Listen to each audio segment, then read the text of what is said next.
Very good evening, friends. Welcome to a very exciting session between two very talented authors, uh, Shibu Kochery and Antara Banerjee. They will be in conversation on Shibu's latest book, Faith and the Beloved. I am really looking forward to the interaction, and I'm sure each one of you will have a very enjoyable evening. So, before I hand over to Antara, who will be moderating the session, let me quickly introduce the two very eminent writers. I start with Antara.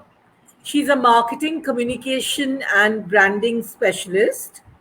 She's also an award winning author of the books The Goddess in Flesh and To Be a Woman, as well as a trilingual poet with the book Pieces of a Tormented Mind, to her credit. Her works have featured in anthologies like The Kali Project, Peacocks in a Dream, OPA, Freedom Raga, Erothanatos, Macabre Tales, Chrysanthemum Chronicles, to name a few. She is the chairperson communications at Rakshak Foundation and an active commentator on social issues, as well as women's issues. She's council member, India Canada Bilateral Business Council. She's also been a speaker at prestigious forums like the Kala Ghoda, the AKLF, the Thai Rakshak Debates, Women's Economic Forum, Bhavanipur Educational Society Literature Events, Gorky Southern Literary Events, E3 Energy Convention, and so on. She has also conducted various discussions and debates in various fora. Masters from Goldsmith College, London, and graduate from Presidency College, Calcutta. She is the recipient of Sanmarg Aparajita Award 2019, Young Achiever Literature and Udan Empowering Women Awards 2017 for her contribution in women-centric literature, among many other awards and recognitions conferred on her. Antara, thank you so much for being here this evening, and we look forward to you moderating the session. And congratulations for all your achievements. Thank you so much, Mona. Okay, most welcome.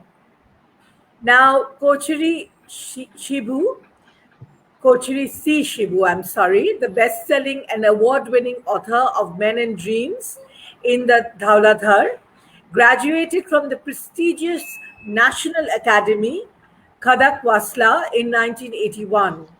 He has served in the Indian Navy and commanded 2 warships. Post his retirement, Shibu has executed hydroelectric projects in the Kochery River Basin in Karnataka, Beas River Basin in Himachal, and Teesta River Basin in Sikkim. He holds a postgraduate degree in Defense Studies from Chennai University and an MA in English Literature from Pune University. Shibu has changed tack from the snow-clad mountains to the blue oceans and has been associated with the setting up of a shipping company in India. Faith and the Beloved is his second book. Many of the characters in the novel are inspired from those whom he has encountered during his extensive travel. Shibu was born in Kochi, Kangrapadi, and now lives in Bangalore with his wife and daughter. Thank you, Shibu, for once again coming live on our platform on Readers and Writers Club, and wish both of you all the very best for the next 45 to 50 minutes. Thank you so much. Over to you, Antara. Thank you so much, Mona. Thank you so much. Thank you so much, Mona. Shibu, I think I should start with a little bit of my thought on the book. That I've read your book, and it's an amazingly complicated book. I mean, there are so many characters, and you have placed them all across India and the world, and you have brought in, events like the 26/11 and Prabhakaran's death, and all these, and it made it such a racy and heady mix of events that it's a real page turner. So it's I mean, I have really enjoyed reading it, and it's very hard to put, as we say, unput downable. Thank you so much, Andhra. Thank you. Yeah, and I'm very glad that we have spoke about Daladar as well in an event earlier, and now we are again together speaking about your second novel. So my first question to you, Shibu, will be that I can definitely say that this is a much more faster paced novel than Dhaladar. And what makes you go delve deeper into the thriller genre? So I just wanted to know your special interest in this genre. So, the when I wrote the first novel, that was with a very deliberate intent to bring out the ordinary, or I would say the extraordinary life of the ordinary people in the hydroelectric power projects, a story which has never been told, and possibly they may not find another one like it. It's very tough unless you live in the environment. You cannot write about it. So in that first novel, I had, it was experimental to the extent that it had a mixture of classical writing, thriller, and technical fiction. So of course, as usual, it went with like some people liked it, some disliked it. So the second book, by choice, I decided to focus on thriller, which is kind of my favorite also in the yesteryears. Right. So I said I will work on a thriller, but again with a variation, because here also you'll find a large part of it is in a documentary style, or information Yeah. style, which is again part of the classical style of writing. So some of the readers have already told me that it's you sprint and then you drift, and then you sprint and then you drift. So it kind of takes Mhm. the pace away, but it was by design. It is, I have decided it Right. should be like this, so it was written like that. Hmm. Hmm. Yes, I So have also felt that it is very reportage like. Uh, I mean, it doesn't delve into a lot of emotions of the characters. That is what I see. It is very fleeting. You have a very fleeting reference uh, to the emotions of the characters. Rather, the incidents are very fast paced. This happens, then that happens, and then that happens, and then this happens, and then it again goes to another character. So it's very interesting. And one thing that I was thinking so many times when I was reading your book is, Agatha Christie. She's one of the greatest thriller writers. She has written books with a special protagonist like Poirot or Miss Marple.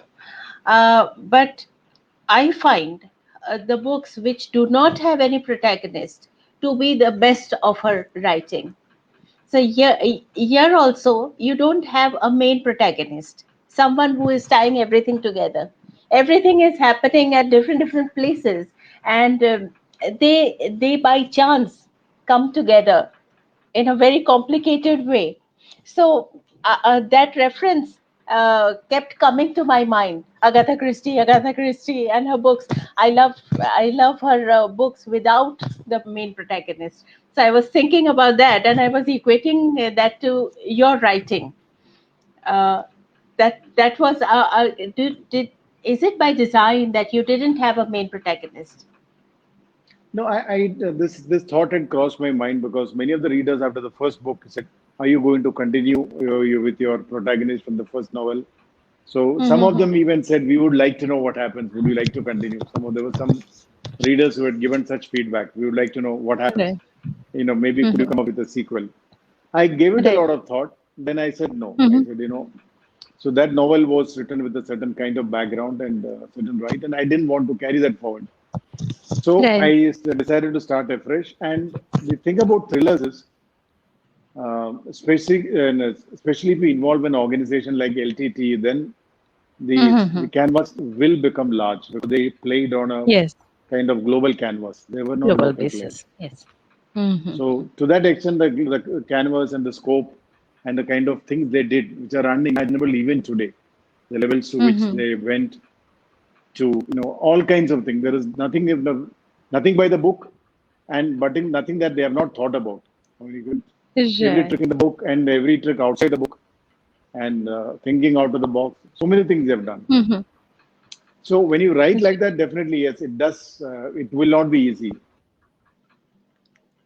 and it will not Yeah. be linear, straightforward. So that of Yes. course, that I mean, and I have had some exposure to them. So I guess you Mm-hmm. know that it will not be fair unless you represent the level to which they had gone. Yes. And your professional and personal qualification, and also your professional commitments, I think, have helped you a lot in knowing all these things in detail, I guess. Is it? Yeah, of course. I mean, in the sense that the LTT that has kind of been almost for let's say 3 decades, from 2008 we work backwards almost for about 3 decades. They were part and Mm-hmm. parcel of our Indian life, and they're kind of everywhere. Yes. So of course, by Mm-hmm. nature of my job, we had far more exposure than what by virtue of being in uniform. Of course, we were exposed to far more than what otherwise one would have been.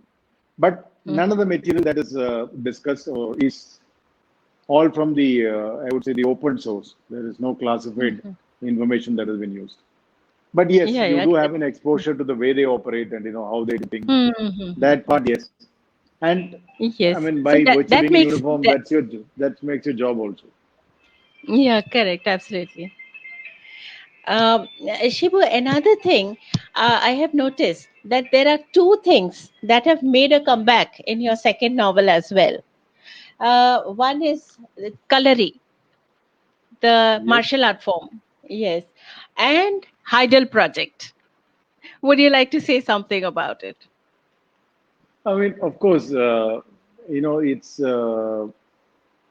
one is that the again that was both were deliberately by choice because I believe color is the is something which we need to talk more about.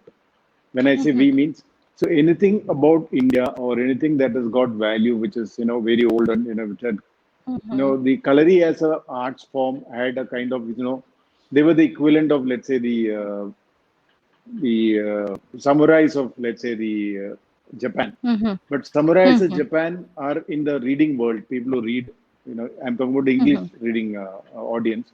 They're far more Right. exposed to the samurais and their exploits than the let's say the exploits of the warriors of this the Kalari martial arts. So if you see the Kalari Right. martial arts, they were kind of in similar way for almost about 10 decades. This is a recorded oral history, not recorded history. Oral history of their deep and unbelievable skills in martial arts and their kind of achievements. And Mm-hmm. possibly I don't say that the Shibu. female warrior ever produced in India. Acha. Okay. Shibu, I wanted to Sorry. know what is this secret code about Kalari? You have spoken about it in Daladar as well as here you have spoken about it. What is the secret code or secret? The- there is Yes. no secret code. Actually, one of the things is if you try Googling on Kalari, you will get Mm-hmm. very little information. Yeah. Unfortunate part, while there are many Yeah. books written and there are many movies written, that Mm-hmm. information has not been passed on to the open domain. So this is Right. something Right. which we grew up with, 4 decades of tradition, and we have no way of bringing it to light. That is something which needs Right. to be told that Mm-hmm. that this is a great martial arts, and for the English reading audience, many of them do find that this Mm-hmm. is quite maybe even amazing at times to know that we had, let's say, again I told you, the Mm-hmm. best female martial arts warrior of all times was from this crowd. There's a lady by name Unni Archa, who single-handedly could take on a gang of 15, 20 members of the ground. So such kind of things Oh need to be wow. told. It's one thing to Right. say that it's India is a country of we need to empower women, but at least about the women who have done great things, why you have to bring it out, no? Whether it's Kittur Right. Chennamma, whether it's Unni Archa, or so this is one way of bringing it out. So there is that's there is a reference to that also. It's a kind of bringing up. Right. I'm just telling in that from that point of perspective. Okay, okay. That's really nice to know. And now why don't you tell us a little bit more about Kalari? Because in the novels we see that there are some great moves, and then there is some revenge thing associated with it. So can you tell us a little bit about No, that? see, the thing is like this, if you read, and I'll just equate to make it easy, when you read, when you see the Japanese movies, the Chinese movies Mm-hmm. on martial arts, you'll find there's Mm-hmm. one martial art house and there's another martial arts house. And there Okay. are times when they clash with each other, and if somebody is killed, then there has to be a counter given. So this was Revenge. something very, Okay. so this was very similar in the Okay. yesteryears. In the Colories used to be actually, again, was like a martial Mm-hmm. arts school.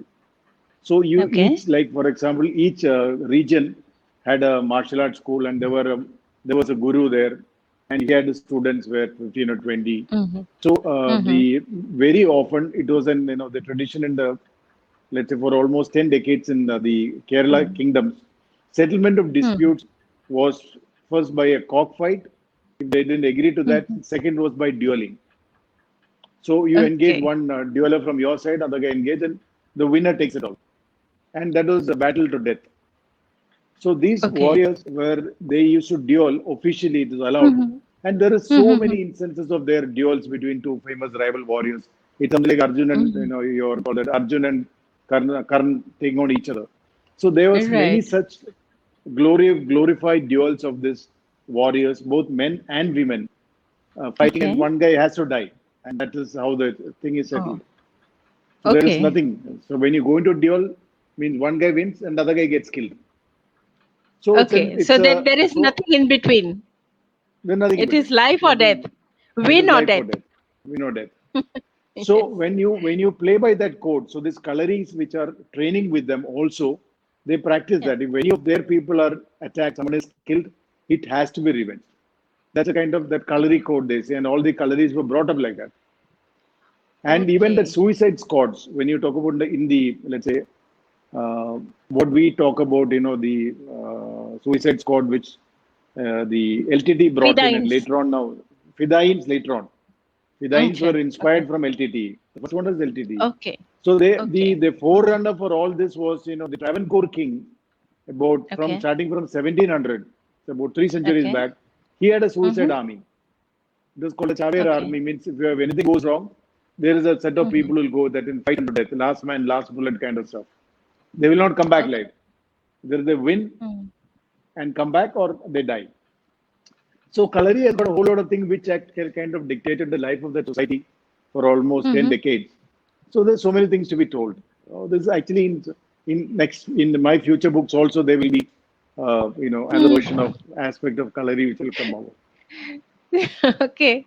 So we can look forward to other, more books from you. So Sure, of course. yeah, that is a promise, and coloring in it, another promise. Yes, yes. Yeah. And as I was saying, Shibu, I my way of character building is very different from yours, and that is what fascinated me, because I use a lot of emotions and physical attributes of the characters to define them. But you have, just bypassed all this, the emotions and the physical attributes. You start building the character from their childhood, or even before that, their grandfather. You start from their grandfather, and then you give the total history of that person, and you bring him to the present. So that was very interesting. I have I don't think I have come across that kind of character building. So, would you want to talk about that? Of course, of course. Yeah, See, yeah, one of the things is when you write a book like this, let's say what I call toxic masculinity. yeah. Now, Mm-hmm. see, many of the readers do not like toxic masculinity in a novel. But in Mm-hmm. our society, much as you wish it away, it is a reality. There True. are many men who are toxic, and even men don't like them. But then, unfortunate as it may be, they are there. Mm-hmm. And second is, even though it is much rare, much Mm-hmm. more, uncommon, but there are, Mm-hmm. some cases of, let's say, unbelievable kind of behavior, even from women. Mm-hmm. So I do Yes. not know whether you have kept track. I've spoken about this before also. There's a case of this lady who's a Mm-hmm. double postgraduate in English literature Mm-hmm. and geography from UP, Mm-hmm. who killed her Yeah. whole family with her lover, and she's now declared sentenced to be hanged, and she'll be the first woman to be hung to death after independence if she's hung. As of now, even the president has turned her pardon down. The lady's name is Shabnam. This event took place Mm-hmm. in 2008. So Okay. when this event was reported in 2008, I did believe when they said there was a Mm-hmm. daughter in a family who has killed her Mm-hmm. father, her mother, elder brother, younger brother, her one cousin, Mm-hmm. and a brother's small child, some seven, Mm-hmm. eight of them.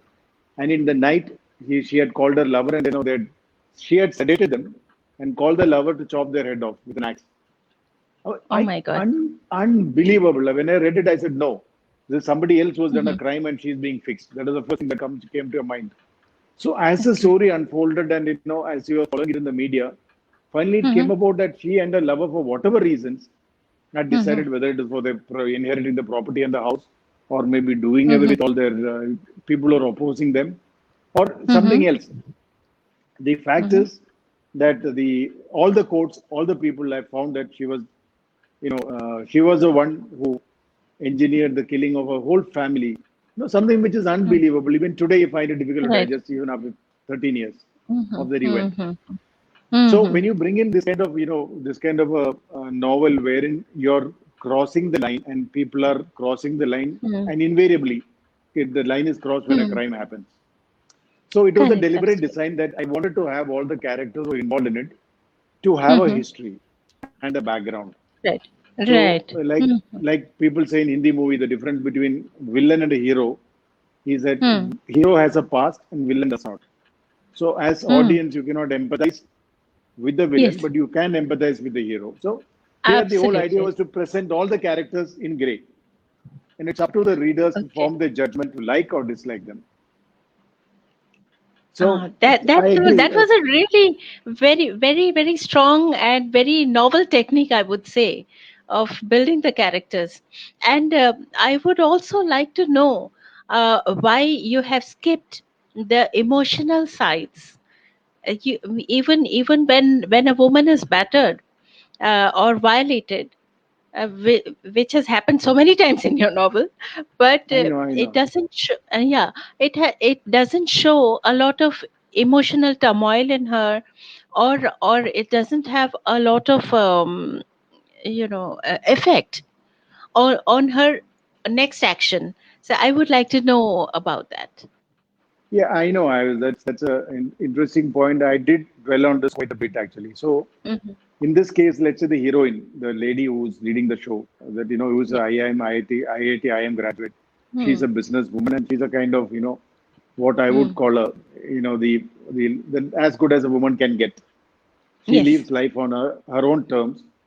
So Right. here comes the question. Now, she knows what has happened, and she Hmm. deliberately decides that she's not going to play by the book because what happened to her was not by the book. So the settlement will also be outside of the Hmm. books. She says if Right. someone else does this, the punishment is death. So when someone is capable of taking that kind of decision, they are not going to be emotionally battered because if they are, they will not take Hmm. those decisions. So it is No, a I'm strength not of only character. talking about her. I'm talking about several others, her daughter as well, and Yeah, several others. And when you see, actually, I don't want to divulge the story. It is going to yeah, spoil I know. Yeah, spoil the reading. But many women, and also uh, it your characters. even the smaller tiny characters are not very bound by social taboos or things like that, like you know, sexual fidelity and all that. It seems a thing of the past. No, no, not in that sense. Okay, so let me put it this way: that see, in the let's say things are quite different. If let's say if you go to Sikkim, which is a background given, Right. one side Hmm. that what has been, let's say that just without navigating anything. So I've been Hmm. there, I've worked there, I've seen the kind of society and the culture there. It's a little different from rest of India. So Yes. that part. Yes. Hmm. Hmm. And Hmm. the second is, that when you come about, if you see the, let's say, the two brothers and, your caste oppression, which has been a bane of the Yes. country, continues to Yes. be even today. So Yes. when you talk about people who are caste oppressed and when they come out and they're trying to break bounds, so Hmm. that's why Hmm. I Hmm. said, Hmm. toxic masculinity, a lot of it is an outcome of Right. the other side of the suppression.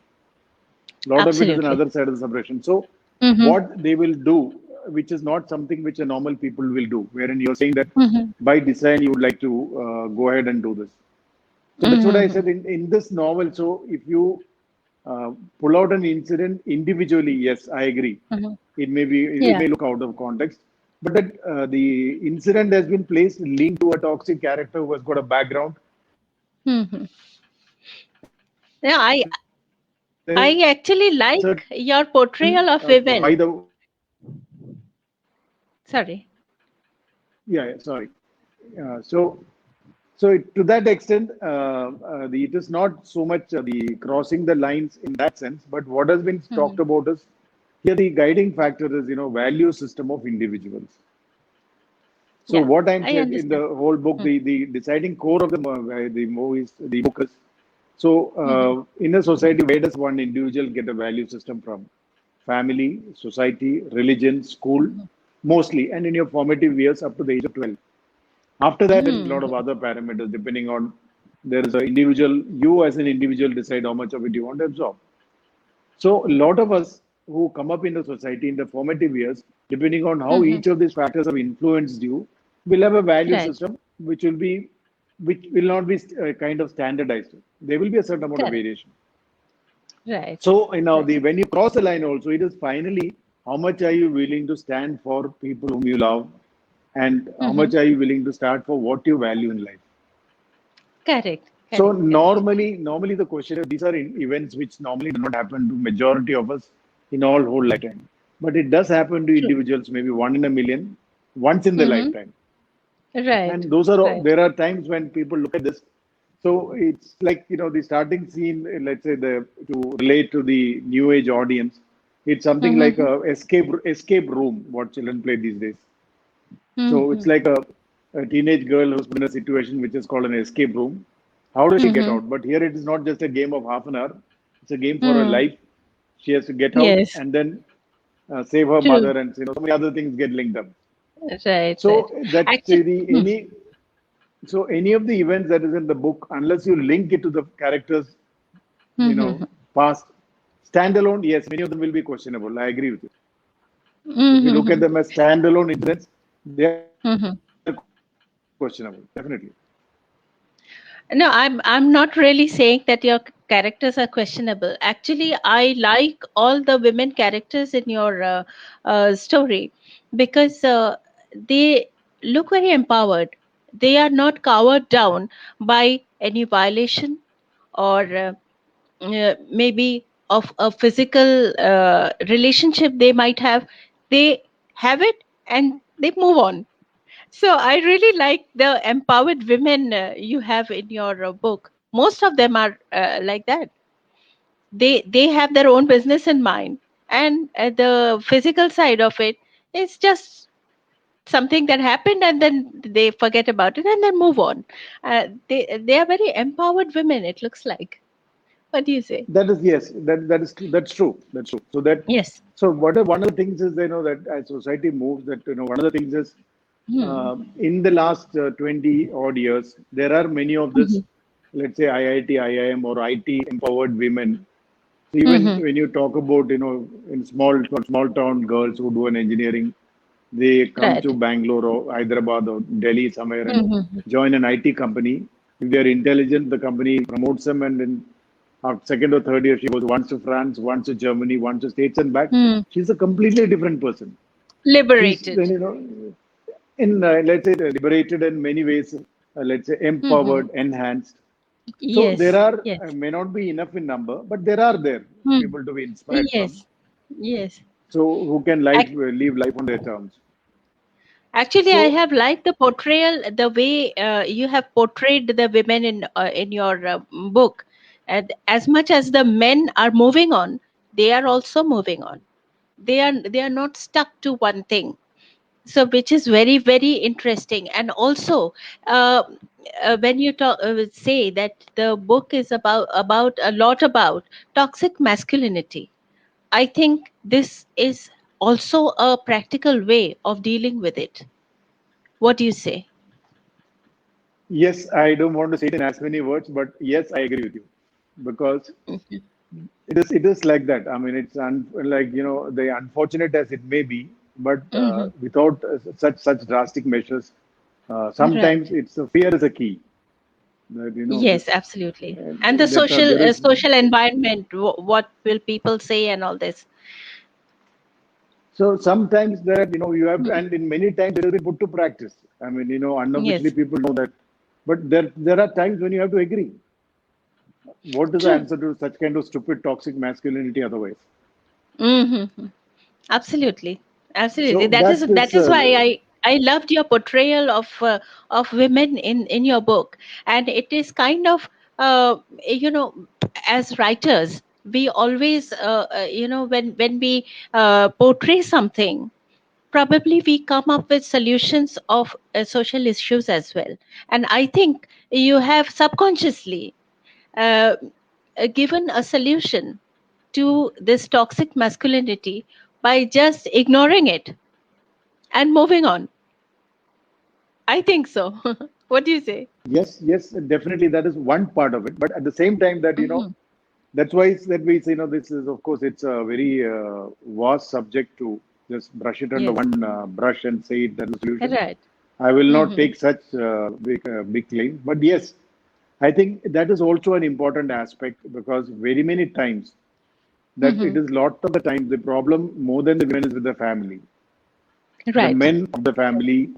If they support Hmm. her, I think these things can be overcome and people can move on. Absolutely. So, but then Absolutely. if it goes to the other side, like what happens in Nirbaya's case, where it is not only this, Hmm. there is you're almost kill that girl or such kind of Hmm. mindless violence. Then of Hmm. course there cannot be any mercy.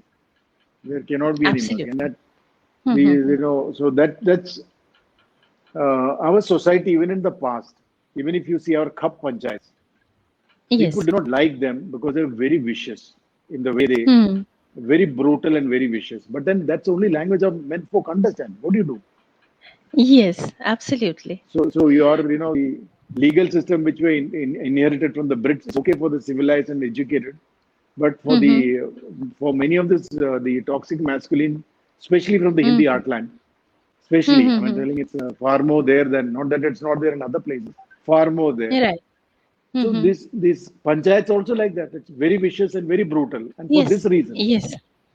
people do not Absolutely. understand any kind of Hmm. language other than very brutal and fear some kind of message. Right. So I guess Right. some of it is I agree that maybe one part of the solution, but of course there is a lot of education is what I call education, education, and education. Unless you Absolutely. educate the mind, you cannot liberate the man.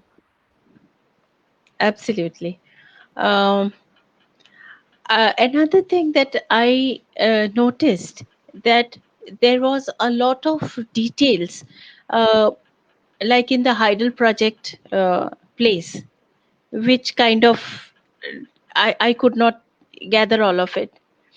Then there was a place where there was another place where the police was figuring out and drawing pictures on the whiteboard, which was again a little bit difficult for me to understand how it is working out or the logic behind it. So, mm, Uh, what would you say about it? Because as a See, reader, if I don't understand, I feel a little bit, oh, am I not intelligent enough? of course, I've been accused of this second time again. Many of the authors have complained that the of course I had diluted that the when you the thing is like this Mhm. when you search based book. So in this case, when you talk about idle project, then whatever is written there is actually uh, substantive technical stuff simplified to a certain level. But I agree, Mhm. it may not run with every reader. Some of it may go a little above, unless you had an Hmm. exposure to that kind of line of work. Right. But as far as the police work goes, that's a kind of almost standard operating procedure. That Yes. whenever you're Mm. solving any crime, there is a big whiteboard, and you put down all potential, Right. the possibilities are put on board, and then draw, and then people discuss, and the various permutation combinations worked out. That's a kind of done Right. thing. So people who are probably again familiar with it will know how it actually works. But today's Mhm. audience, you get to see enough in those kind of any of those crime thriller series is on fair, if you see on Right. Netflix or other places, this can be a very common thing. It's that whiteboard Right. stuff with what the police use. Any kind of Mhm. serious problem solving where a group is involved, Mhm. you require it. Wherein you're putting in people put their thoughts together, and from there you make out something. Even I Mm. use it even while writing this book. So even while writing this book, or like you said, Right. there were so many characters and so many events and time and space. So I also had a Yes. whiteboard where I used to write which characters where at what time, when he Okay. started, when. So initially, till you get the whole thing in your mind as a novel writer, so Yeah. I guess that's a kind You're of right. reference point. Understood. Another thing I wanted to ask you is that you have used dialogues, minimum dialogues. Was all that also by design? Because I was looking forward to some, interaction, verbal interaction, which I saw a little bit less in your novel. Not that I really missed it, but I noticed it, I would say. I agree. It is again by design. So that is a, let's say, even in my first novel, I had this issue where there's it's more of, let's say, the events happening, or the events being Mm-hmm. narrative kind of style of writing without dialogues, or Mm-hmm. not without dialogues, but the percentage of dialogues has been relatively less. It is more Mm-hmm. than the first book. So Yes. of course, whatever I kept is by choice, when I thought is whatever is Mm-hmm. essential to be spoken to be Right. left. So Mm-hmm. second is, in this case, what I've done is actually, in the first chapter, the blueprint of the book is in the first chapter. So Mm-hmm. any discerning reader who reads the first chapter carefully and really Mm-hmm. carefully, you Mm-hmm. will be able to pick up the clues as you move forward. Yes. And Yes. if you have not Mm. read it carefully, you will find it difficult as you go forward, and then you'll again have to come back to see where it links. Yes. So that is Absolutely. possible more with narrative style of writing. So some of it Mm. was the way I structured the book. So when you structure it both Yeah. in it's a non-linear narrative, so there is a variation in Mm. time, and then there is a whole lot of blueprint given in the first chapter, which is being picked up in various chapters and kind of peeled as you move forward. So to a Correct. Correct. discerning reader, it's interesting. Many of the founder readers have found it interesting. Okay, it's like how Very the author interesting. solving the puzzle. Yes, yes, absolutely. And especially as I told you, that you are building the characters from their previous generation to today's time. So, in that, the other stories are completely absent. So, it is like first 4 5 chapters where you have introduced all the characters. It looks like that these are 4 5 short stories, and then actually everything links up, and then the main story emerges. It was a very interesting kind of way to deal with it, I thought. What would you say? Yeah, of course, it was by again like by design. It was like Yeah. again I said if you read the first chapter carefully, and there is a clue Hmm. in every chapter how it links to the main Yes, story. So if the reader absolutely. is not careful in the each chapter, then at some point Hmm. you'll come back and suddenly find that one small event in each minor character's life is linked to the main story at some point. how the character Yeah, is it, getting. it became a game for me, First 1 2 chapters, I read just like that, and then I saw your design, and then with each chapter I would start looking for a clue. Now here he's giving a clue. Now, yeah, here is the point where it links with the main story, and now we are again. This is the third one, so so it was like a game. It was very interesting. And also the computer games that you spoke about, and hacking and all that. You go from terrorism to games to advertising. You have not left anything under the sky that you have not touched upon. Which makes it very interesting and intriguing as well. I think we are running out of time, and this is my concluding question, Shibu. I could keep talking about your book, for another hour maybe, but then we have to conclude. Sure. I would like to ask, why did you name it Faith and the Beloved? I, of course, Yeah. the title was not thought of in the beginning and then the novel written. Actually, I started writing the novel. It's only after I reached about maybe seventh or eighth chapter that this title came to me. Because as I was writing, because the way I Right. write is that I do character sketching, and before I start writing, so a lot of time is spent on researching on getting a character sketching. And after the Right. character sketching is completed, then I get Mm-hmm. into linking them up. So Mm-hmm. and my the plot, the finalization of what you see in the first chapter happened only Right. after I written about 8 chapters. I came back and revised and made the first chapter. So somewhere while Okay. writing that, this just came to me that it is.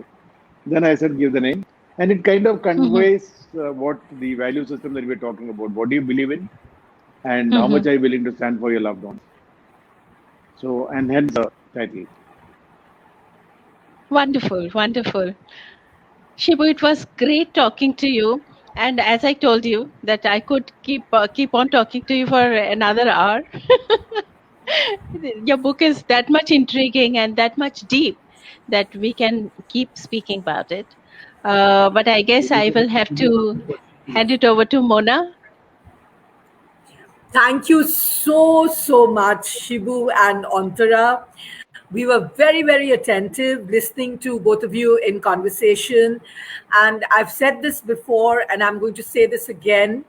Every time Shibu is in conversation with an author or a celebrity, we get new perspectives into the book. We get new insight, and it was very engaging. The discussion was extremely engaging, and so a big thank you on behalf of the Readers and Writers Club.